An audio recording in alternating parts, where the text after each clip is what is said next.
muchas gracias a todos por venir en esta tarde tan intempestiva, climatológicamente hablando, pero bueno, hay que salir de casa. Estamos en una nueva edición, bueno, es la quinta edición porque vamos con el curso lectivo, empezamos en octubre, de Hoyo Conciencia, un ciclo de conferencias donde los científicos nos explican materias y para los que somos un poquito de andar por casa, pues nos enteramos muy bien. Entonces, os presento a Miguel Ángel García, don Miguel Ángel, porque es doctor en ciencias físicas, y nosotros le llamamos Miki, o sea que sería don Miki. Bueno, Miki es el autor de este proyecto de Hoyo Conciencia, es el propietario. No, yo soy una amiga que me ayuda y le colaboro con él, pero él es el que tuvo la iniciativa, él es el que conoce a los científicos, nos presentó a Antonio Hernando, pues bueno, que disfrutamos porque es un proyecto suyo que luego lo respaldó el Ayuntamiento de Manzanares para la Concejalía de Participación Ciudadana, que es Juanjo Crespo. Está también nuestra alcaldesa hoy también para compartir y para aprender, que siempre aprendemos mucho con las charlas. Y ya llevamos pues muchos ponentes muy interesantes con distintas materias, ¿verdad? El último fue una historia sobre el botijo, sobre la cerámica y cómo el botijo científicamente... Lo que va a explicarnos Miki hoy es sobre energías renovables. Será una breve presentación, entiendo, porque luego ya va a profundizar en la energía marina, en el potencial de la energía marina. Esta es una conferencia futurista, porque con el deshielo, Hoyo Manzanares va a tener mar. Entonces, esto que va a hacer Miki hoy es explicarnos cómo vamos a conseguir la energía de ese mar que vamos a tener dentro de unos años. Reíros, pero la cosa es así. Y bueno, nada más bromas aparte, pues os dar las gracias nuevamente y a Miki, que va a hacer una magnífica conferencia.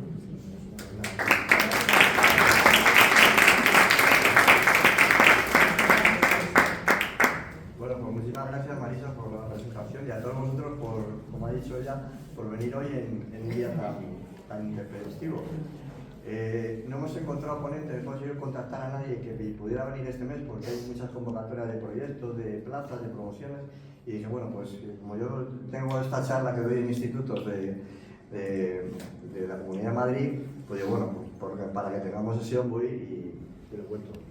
Y como veis, voy a hablar de energías renovables y también del potencial de la energía marina. Esto es un poco el esquema, lo que voy a hablar un poco es de la energía en general, luego voy a hablar de las renovables, voy a hablar un poco de qué fue lo que pasó en el apagón y luego todo eso para justificar por qué son interesantes y por qué pueden ser muy útiles las energías marinas, aunque hasta ahora no se hayan desarrollado.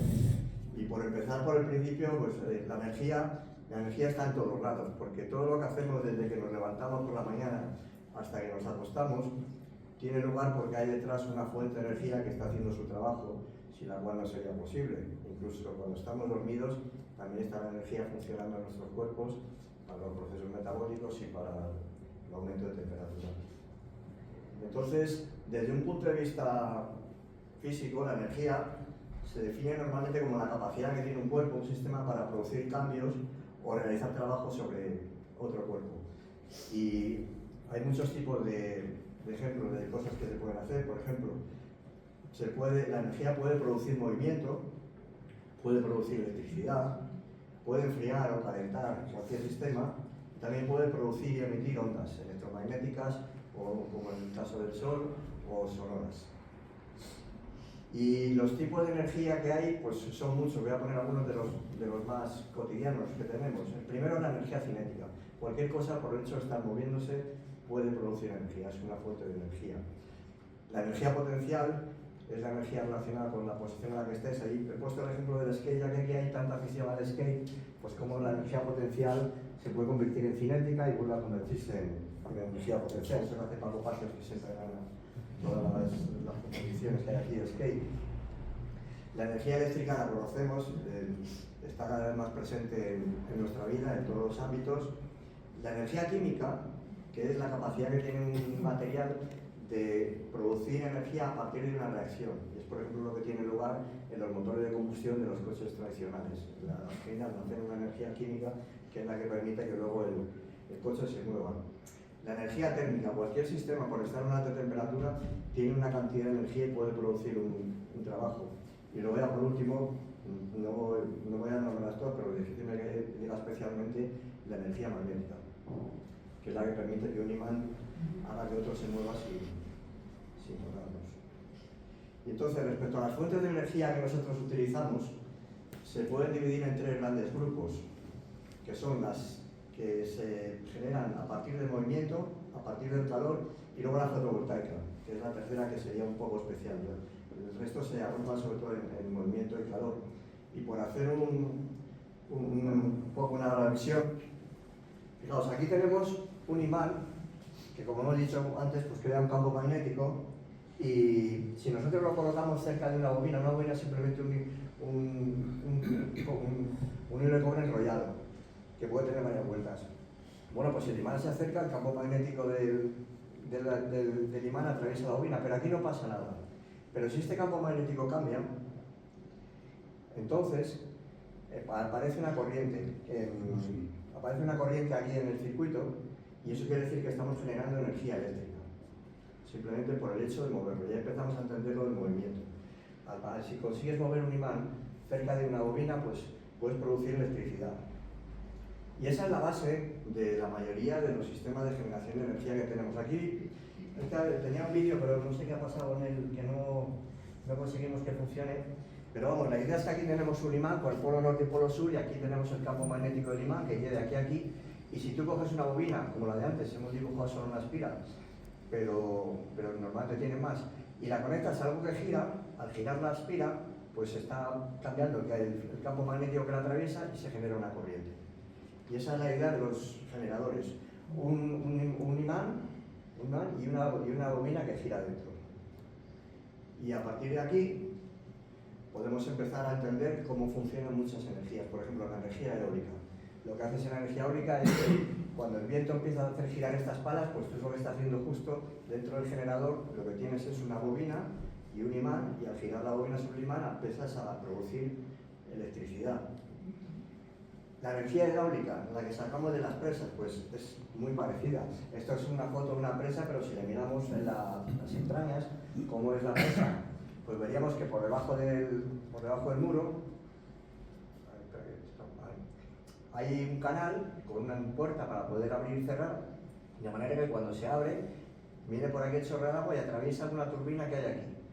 Y al atravesar la turbina hace exactamente lo mismo que cuando el viento llega al aerogenerador, hace que la turbina empiece a girar.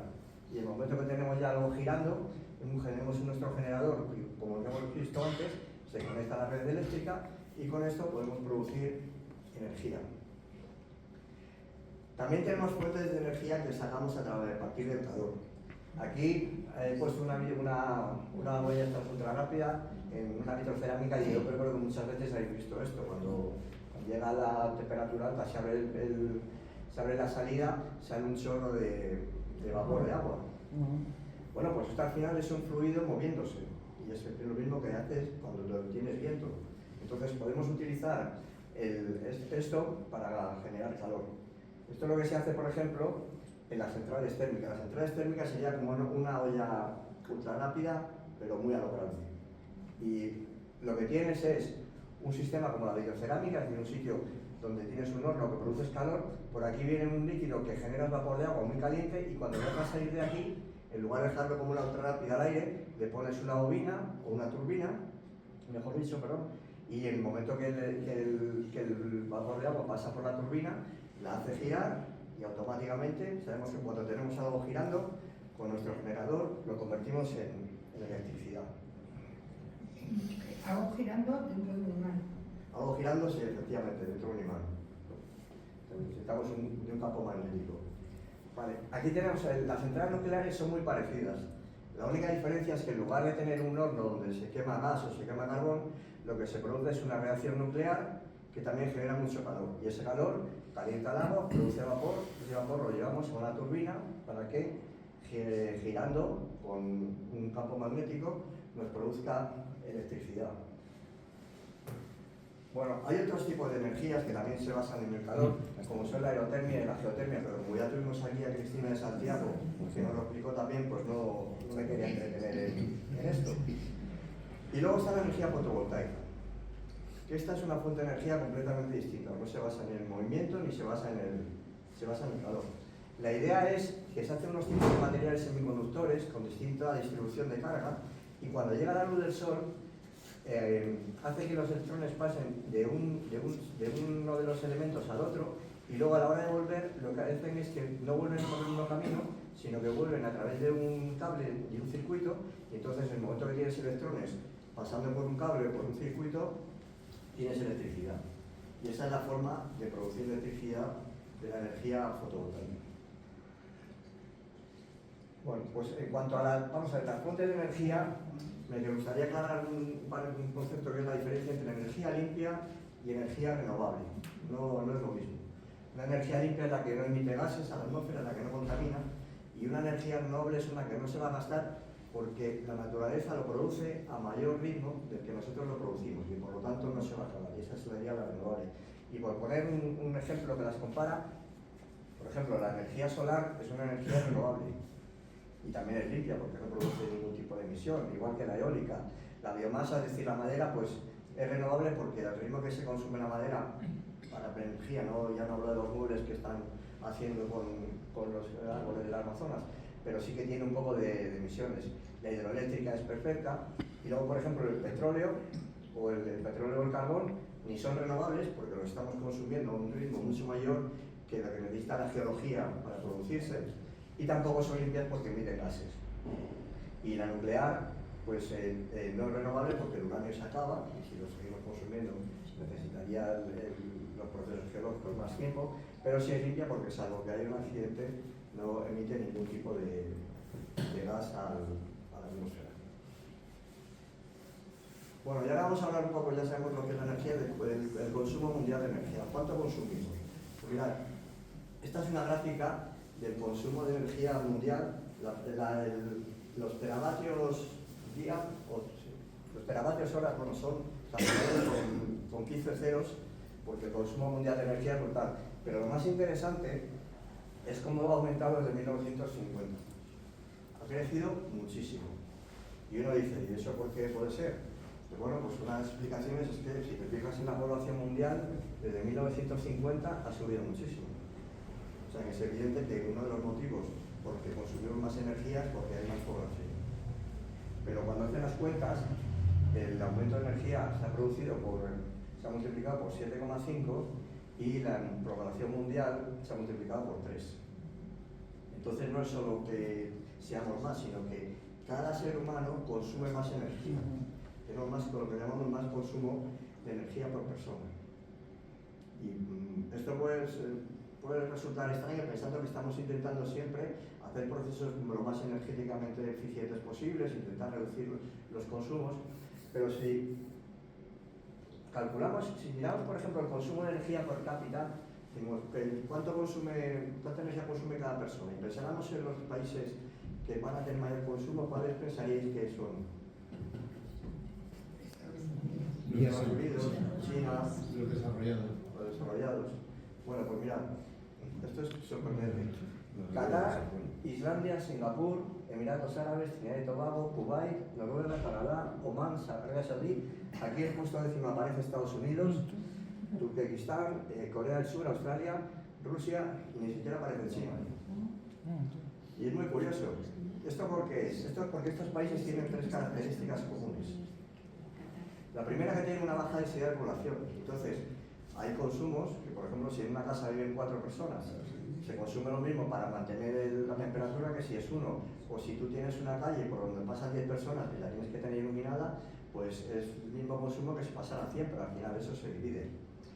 La segunda es que, si os fijáis, son climas extremos, porque es una parte muy importante de la energía que consumimos viene a la climatización. Y aquí lo veis, son países donde hace mucho frío o países donde hace muchísimo calor. Y por eso, y luego desde luego que son países que tienen acceso a las fuentes de energía, a los recursos naturales, tanto el petróleo como la madera, como distintos minerales. Bueno, y si hacemos ahora un análisis, decir, bueno, hemos visto que el aumento de energía va subiendo, pero del consumo que ha habido durante todo este tiempo, ¿cuánto corresponde a cada tipo de fuente de energía? Esto es la madera, el carbón, el petróleo, el gas natural, y aquí ya entran las energías renovables. Si os fijáis, sí, han crecido mucho en los últimos años, pero todavía son una parte ínfima, todavía tenemos muchísimo consumo de fuentes de energía fósiles. Y si os fijáis, había un saltito aquí, donde hemos reducido la energía. Mira, se va a ver mejor aquí en la siguiente transparencia. Voy a poner lo que cambiaba de un año a otro el consumo de energía mundial, que es muy curioso. Aquí lo veis. Cuando estás por encima de cero es que ese año se ha consumido más que el anterior. Aquí hay dos picos, dos de bajada, que solo los más mayores conocerán, que fueron las crisis del petróleo.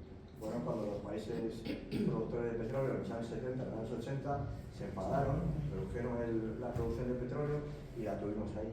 Luego aquí hay una en torno a 2008, que es la crisis económica del año 2008, y luego la más acusada de todas, la veis aquí, esta sabemos todos cuál es, ¿no? La pandemia, efectivamente, el confinamiento. Pero lo que parece claro es que salvo que haya algún desastre, algún problema geopolítico, cada año vamos a consumir más energía. Y si no reducimos la dependencia de los fósiles, pues pasa lo que ya está pasando, que son, por ejemplo, los efectos del cambio climático. Aquí tenemos el aumento del cambio climático en los últimos años, y estas son las predicciones, que fijaos, dependiendo de cuánto reduzcamos los consumos de fuentes de energía fósiles, pues esto va a seguir subiendo más o menos. Pero es triste pensar que aunque cortemos ahora, durante unos años va a seguir subiendo. Esto es como un coche que va por la carretera, tú pisas el freno y el coche no se para, va más despacio pero sigue avanzando. Entonces el cambio climático, la temperatura va a seguir aumentando en los años, y lo que pasa, lo único que podemos hacer es intentar que sea lo menos posible. Y las consecuencias del cambio climático pues las conocemos todos bien: la sequía con lo que ello conlleva, los fenómenos extremos, la desertificación, las olas de calor, que estos últimos años han sido más acusadas, y también una disminución en la calidad del aire. Bueno, si ahora hablamos de las energías renovables, dice, ¿por qué todavía son tan poco? Es que no podemos generar energía renovable suficiente como para sustituir al carbón, al petróleo, al gas natural. Pues mirad, la energía que nos llega de cada día a la Tierra del Sol son 173.000 teravatios día, y el consumo mundial es 16 teravatios día, es decir, nos llega al Sol 11.000 veces lo que consume todo el planeta. Y si ves a la eólica, 32.000, es decir, también 3 órdenes de magnitud superior, al 2.000 veces mayor. O sea que podríamos generar energías renovables suficientes para no tener que tirar de las fósiles. Y entonces, ¿cuál es el problema? ¿Por qué no ha habido esta transición? El problema es el almacenamiento. Porque nosotros somos capaces de almacenar pequeñas cantidades de energía, como en unas pilas, en una batería o en unos sistemas de estos para que cuando hay un apagón no se apaguen las máquinas críticas en los hospitales. Y solo hay un sistema de almacenar un poquito más intenso, pero con estos sistemas no somos capaces de almacenar energía que vamos a necesitar cuando no la estemos generando en ese momento. Solamente con las presas hidráulicas, que en lugar de funcionar produciendo energía, lo que pueden hacer es funcionar al revés, es decir, consumir energía y mandar el agua de aquí arriba para aquí, de forma que luego aquí tenemos agua para producir energía cuando la necesitamos. Es una forma de almacenarla, pero aún así no son suficientes.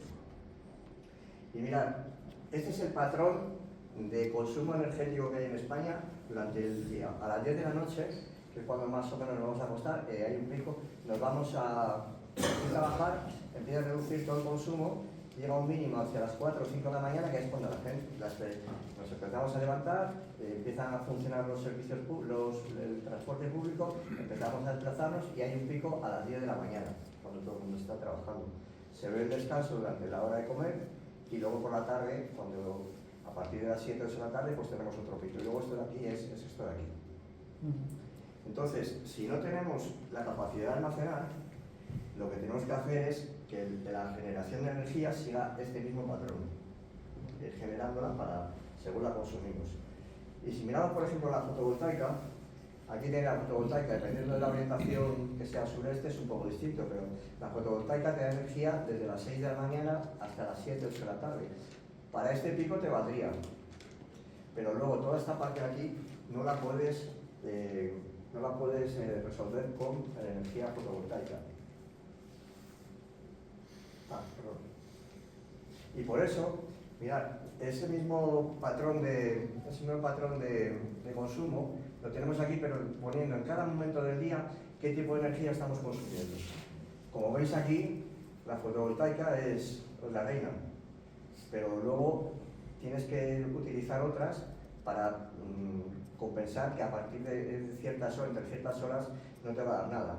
Por eso se necesita, pues usamos la eólica, que tiene un patrón un poco más estable, pero hace falta la nuclear, pues la de ciclo combinado, para precisamente dar la energía necesaria cuando la fotovoltaica no puede. Y aquí, curiosamente, la hidroeléctrica, veis que parece negativa. Esto corresponde precisamente a cuando se bombea para arriba.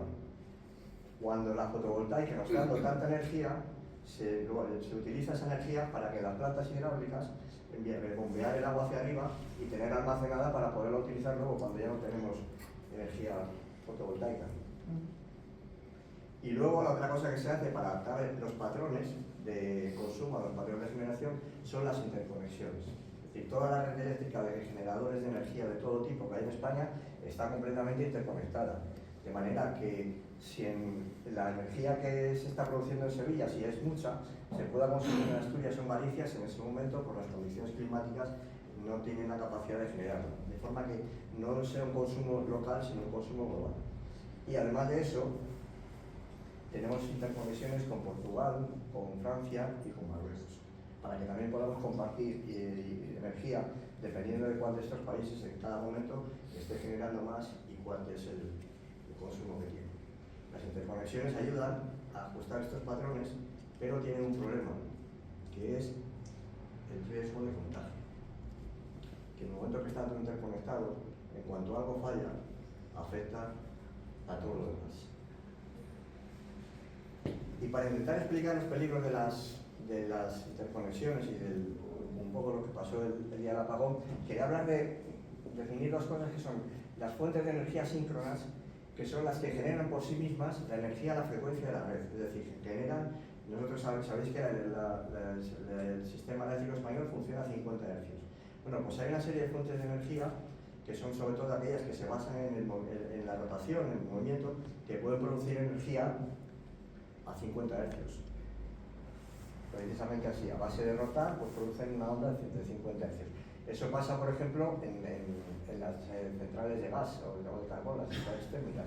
Eso pasa también en la hidráulica y eso pasa también en esta. ¿Por qué? Porque aquí podemos ajustar todo el sistema para que funcione a 50 Hz. Es decir, aquí, bueno, pues yo uso la temperatura o abro la espita para que este sistema de aquí esté girando a 50 Hz y entonces te mando los 50 Hz a la vez, que es donde tiene que estar. Aquí igual, dice, pues abro más o menos la compuerta para que esto produzca una rotación a 50 Hz y pueda echársela directamente a la red.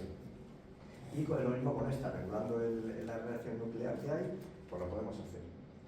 Luego hay otras fuentes que son asíncronas, que es que ellos generan energía o bien continua o bien de otra frecuencia y lo que tienen que hacer es acoplarse a la red.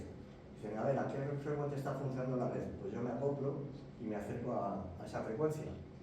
Y esa es lógicamente la fotovoltaica, porque la fotovoltaica es continua. Y la eólica, uno dice, hombre, pero si la eólica tiene unos rotadores de estos. Pero la diferencia es que tú aquí dependes, en la rotación de estos sistemas, depende del viento, que es algo que tú no controlas. No es como aquí que tú puedes regularlo para que te dé los 50 Hz. Y de hecho muchos generadores esto se convierte en continua y baja y luego ya con un sistema electrónico, igual que se hace en la fotovoltaica, se pasa a la red, a los 50 Hz. Entonces ahora aquí viene el problema. Tú tienes muchas fuentes que están conectadas y si están a 50 Hz, pues se van a estabilizar entre ellas, porque, mirad, aquí tengo un ejemplo. Estos son dos péndulos, a ver si se ve bien, yo espero que sí.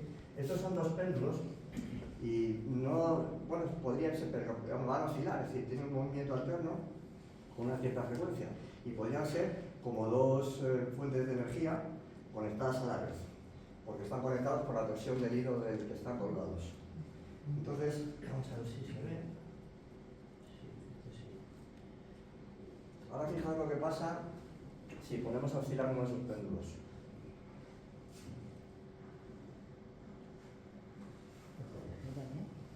Pues, como veis, si hay un exceso de energía, lo puede coger otro, porque esa es una de las ventajas de las fuentes síncronas, que como tienen ese rotor, no solo pueden dar energía, sino pueden absorberlo. Y entre ellos se van estabilizando si de pronto hay algún problema sobre la intensidad del patrón de generación. ¿Sabes te digo? Pero eso es porque son fuentes síncronas, porque tienen ese rotor y esas capacidades, porque una fuente asíncrona como la fotovoltaica sería como si aquí no tenemos bola, tenemos solamente el hilo colgando. No tendría ninguna capacidad de absorber energía del otro sistema ni de dársela. Y eso no solo pasa con las intensidades, pasa con algo que es mucho más crítico, que es la frecuencia. Mira, aquí vamos a suponer que hay un problema. Estos son dos péndulos de distinta longitud. Y cada péndulo, la frecuencia a la que oscila, depende de la longitud, de la longitud que tiene. Pero si están conectados, y a ver si lo puedo poner.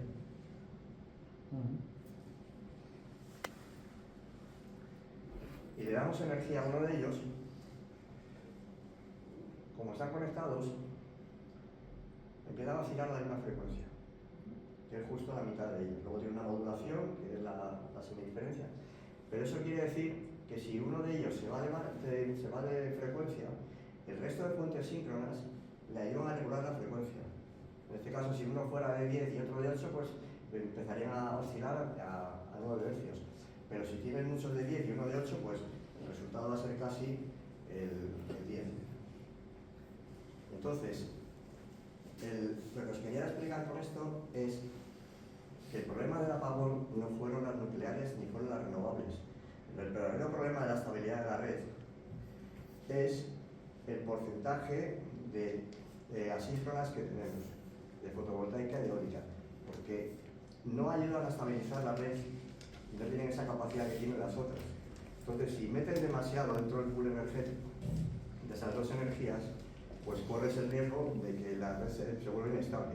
Y en cuanto se vuelve inestable, se empiezan a desenchufar las cosas. Es verdad que todavía hay gente que dice que puede haber un sabotaje en el día del apagón, pero la única persona que hay en el mundo que podría haber querido necesitado 15 gigavatios y que tuviera los conocimientos para hacerlo sería esta. Así que no creo que sea muy probable. Bueno, y ahora ya sí, vamos a las energías marinas. Visto que necesitamos más energías síncronas, vamos a ver por qué son interesantes las energías marinas. Hay muchos tipos de energías dentro del mar, la de las corrientes, de las mareas, de las olas, del gradiente térmico o de energía que llaman de salinidad. O sea que tenemos muchísimas posibilidades de sacar energía del mar. Y además, lo mejor es que en el mar las cosas son predecibles y son estables. Cambia mucho menos del día a la noche y es mucho más fácil averiguar y saber con la alteración qué es lo que va a pasar. Por ejemplo, la energía de las corrientes marinas. Ahí lo tenéis, es casi como una central hidráulica, pero tremendamente fuerte, con muchísima masa y además completamente estables. Sabemos perfectamente dónde están todas las corrientes y no se paran como el viento. Siguen ahí, de manera que si tú empiezas a poner unos generadores de estos con aspas en estas zonas, pues puedes producir muchísima energía. Y además, como digo, las corrientes marinas son estables. No nos van a fallar en ningún momento, en ningún momento en que necesitemos tirar de ellas y no funcionen. Otras son las energías que se llama térmica oceánica, que se basa en lo mismo que os decía cuando hablaba de la aerotermia. Si tú tienes dos focos, uno frío y uno caliente, tú puedes utilizar siempre eso, la diferencia de temperatura entre los sistemas, para sacar energía. Y de esa forma, si tienes zonas del océano con distinta temperatura, puedes sacar energía. Lo que pasa es que de momento, para que pueda funcionar, necesitas una diferencia de unos 20 grados. Y una diferencia de 20 grados en un sistema que tengas que fabricar, eso o es en una zona donde se junta una corriente fría con una caliente, en algunos sitios concretos del océano, o no hay forma de que sea estable. Por eso la más grande del mundo es la de Hawái, que produce 100 100 megavatios. Y solo funciona así. Luego está la que a mí más me gusta, que es la de las mareas. En realidad me parecía a una central hidráulica. Lo que pasa es que la tiene de manera natural cada 6 horas. Tú coges, esto es en Reims, en Francia, porque se hicieron el dique, entonces cuando sube la marea cierran el dique, esperan a que la marea baje y abren. Y en el momento que empieza a pasar por aquí el agua, como una central hidráulica, estás generando energía. Cuando esto se vacía, cierras, esperas a que suba la marea y al volver a entrar, te vuelve a generar energía. Y las mareas son perfectamente predecibles, son estables y son continuas.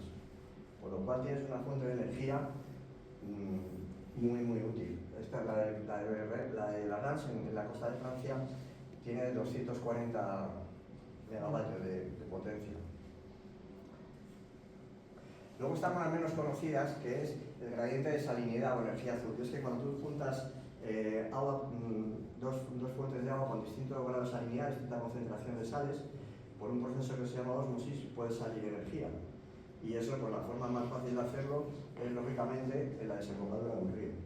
Tienes por un lado el agua dulce, por otro lado el agua salada. Aquí tenéis algunas plantas, no sacan mucha energía. Esta está en Noruega, de 4 kilovatios. En Holanda tienen esta de ¿cuántos son? De 50 kilovatios.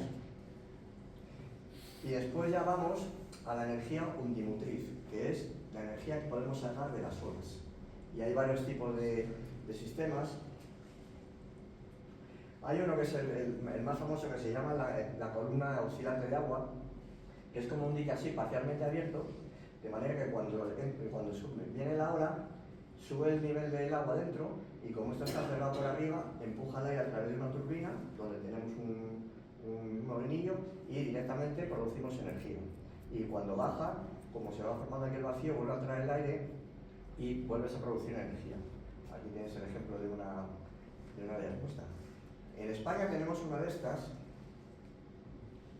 que está en Mutrico. Es un pueblo pesquero muy bonito de la zona de Vizcaya, y el problema que tenían aquí es que cuando venía la galera por el nordeste, la entrada al puerto era tremenda. Empezaba ahí a moverse el mar y tenían medias en los barcos. Entonces decidieron hacer un rompeolas, simplemente para que es esto de aquí.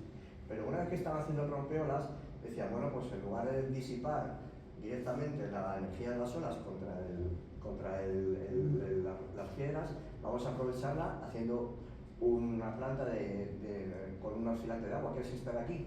Esto es una foto del interior donde se ven las turbinas, tiene 12 y produce 150 kilovatios de potencia. Esto es un sistema también, se llama Pelanis, es una especie de gusano, que lo que hace es que lo pones sobre la superficie del mar, y a medida que vienen las olas se va deformando, como veis aquí. Y al deformarse, con unos pistones que tiene dentro, igual, unos imanes y unas bobinas se van moviendo entre sí y van generando energía. Tienen una capacidad de generación lo tenéis aquí, de unos 750 kilovatios. Y luego hay una cosa que se llama absorbedores puntuales, que estos son los que producen menos energía porque están en un punto. Y es igual, es un pistón de una base que está sumergida, y cuando viene la ola, pues el pistón sube y baja. En esto lo que pasa es que se ponen parques, y con parques, porque uno de ellos utiliza muy poca energía, y con estos parques pues se llega a potencias del orden de 10 megavatios. Entonces, si queremos mirar un poco el potencial de la energía marina, pues aquí tenéis unas estimaciones de lo que se podría sacar de cada una de ellas: 22.000 teravatios hora por cada año en el caso de las mareas, en torno a 29.500 en el caso de las olas. La de la térmica oceánica es más pequeña, es del orden de 10.000, y la del gradiente de salinidad, pues esa es la más pequeña de todas, porque como digo, solo se puede hacer en la desembocadura de los ríos, no en toda la costa. Y bueno, pues tiene muchas ventajas. Son energías limpias, son renovables, no producen ningún tipo de emisión, son un buen complemento a otras energías normales por ser tan predecibles y tan estables, y tienen un potencial global, porque el océano es casi el 70% de la superficie terrestre. Y la pregunta del millón, bueno, si son tan maravillosas lo que os he contado, ¿por qué no se usan más? Pues, como suele decir mi padre, cuando no entiendes el motivo de algo, normalmente el motivo es el dinero. Y esa es la verdad. Aquí tenéis los costes a día de hoy de producir energía solar, de producir eólica, de producir con las mareas y de producir con las olas. Es evidente que ninguna compañía eléctrica le va a decir a sus clientes, no, mira, de la factura de la luz va a ser el doble, pero estás contribuyendo a que tengamos energías renovables. Pero bueno, esto es a día de hoy. La energía fotovoltaica se empezó a trabajar con ella en los años 70 y mirad cómo baja el precio, de $76 a 30 centavos. Es decir, que si se continúa trabajando en las energías marinas y se continúa mejorando la tecnología para poder explotarlas, no tenemos por qué pensar que no van a llegar a ser competitivas económicamente con todas las demás. ¿Y cuáles son esos retos tecnológicos que tenemos que afrontar para que las energías marinas puedan llegar a ser económicamente viables? Pues son tres, fundamentalmente la corrosión, la incrustación biológica y el estrés mecánico. Y voy a empezar por este último. Este es un pequeño pueblo del norte de Asturias, yo creo que más de uno lo conocéis. Y este era un...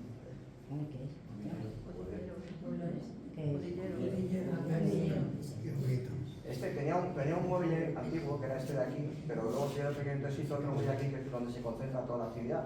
Entonces este muelle de aquí pues está sin utilizar, no tiene ningún uso a día de hoy. Y cuando uno lo mira, dice, hombre, esto a mí me recuerda a lo de Reus. Es decir, bueno, fíjate, lo tengo ya hecho, solo tengo que poner aquí el dique y podría tener una planta de energía de mareas. Yo he hecho las cuentas y se daría 10 megavatios, teniendo en cuenta los niveles de marea de Cudillero, de la superficie de todo el muelle. Pero el problema es que estas fotos están tomadas en verano y el pueblo está precioso, pero es que luego llega enero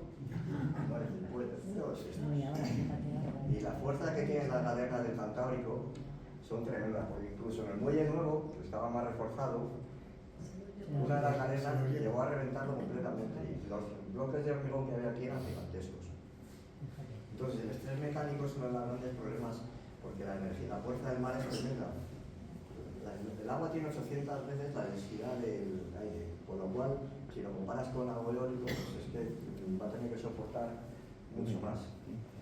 El otro gran problema es la corrosión de la sal marina. O sea, como el agua del mar es salada, tiene muchísima sal que activa la corrosión. Todo se corroe mucho más cuando estás dentro del mar y eso hace que los costes de mantenimiento sean más complicados y que te empiecen a fallar las piezas, y para eso habría que desarrollar sistemas de anticorrosión que funcionen, que aguanten y que eviten este problema. Y el tercero es lo que se llama la bioincrustación, y es que el mar está lleno de bichitos y los bichitos van a buscar su sitio, y sobre todo si es algo donde se genera energía y tiene una temperatura un poquito mayor que la temperatura media, se van a ir ahí, y entonces aparecen cosas como estas que veis aquí, que reducen la eficiencia de las turbinas porque se te pegan ahí, cambian la aerodinámica, aumentan la resistencia de las estructuras, generan mayores costes de mantenimiento y acelera la degradación de materiales porque requiere recubrimientos protectores y tecnologías antiincrustantes. Y esto es el tercer reto que tampoco está resuelto sobre las energías marinas. Así que, para terminar, lo que me gustaría deciros es que la energía, por lo que decíamos, de que en el pool energético ese tengamos más energías síncronas, que eviten las inestabilidades de la red. Y eso es todo.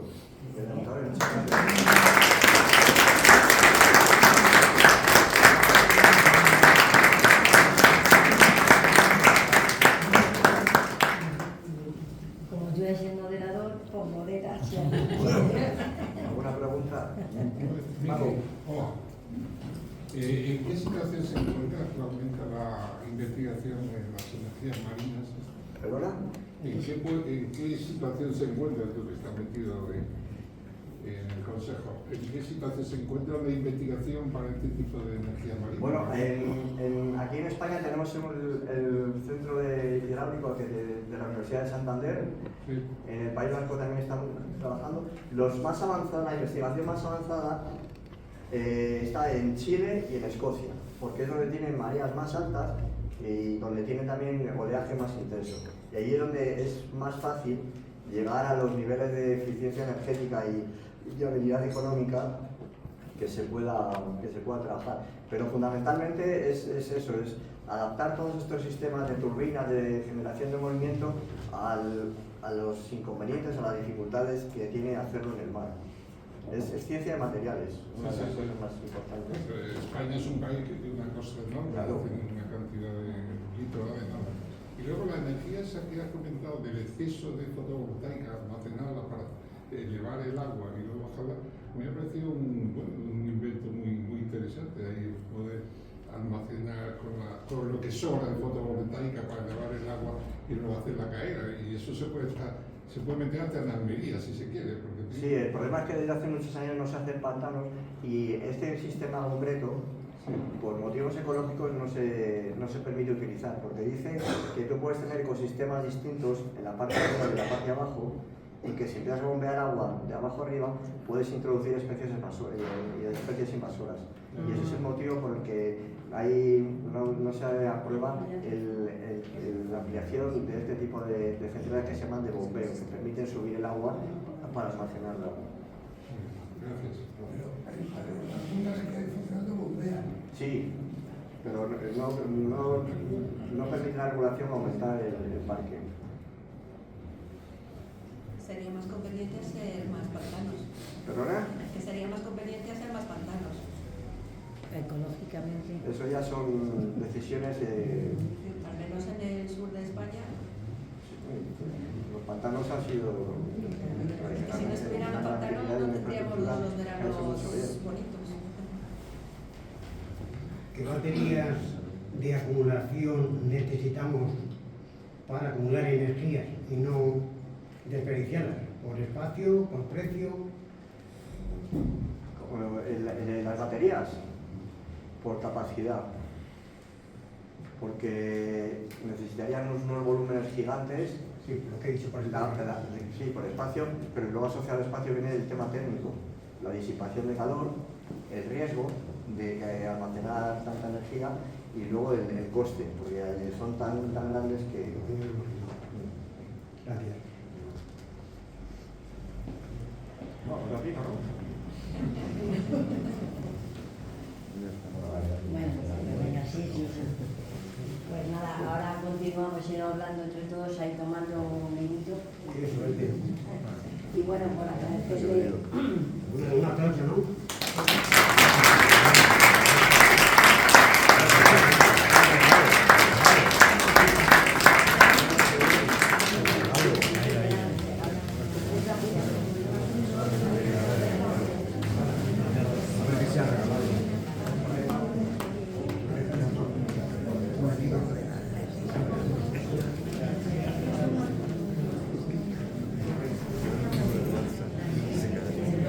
Ahí va, mira que viene.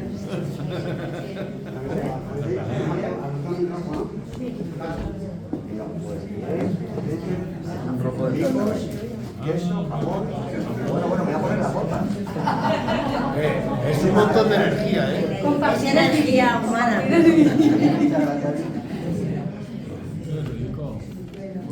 Muchas gracias a ti por todo, por cómo has impulsado y lo que has conseguido con este hoyo conciencia. Bueno, sí, una labor Al colectiva final son de- unas masterclass increíbles para aprender y que nos hace salir de casa, ¿eh? Que cuesta mucho, pero... La verdad es que tienes mucho mérito haber venido hoy. Pero lo pones ahí en la granja y dices lo que vamos a aprender. Vamos a ver cómo Muchas gracias.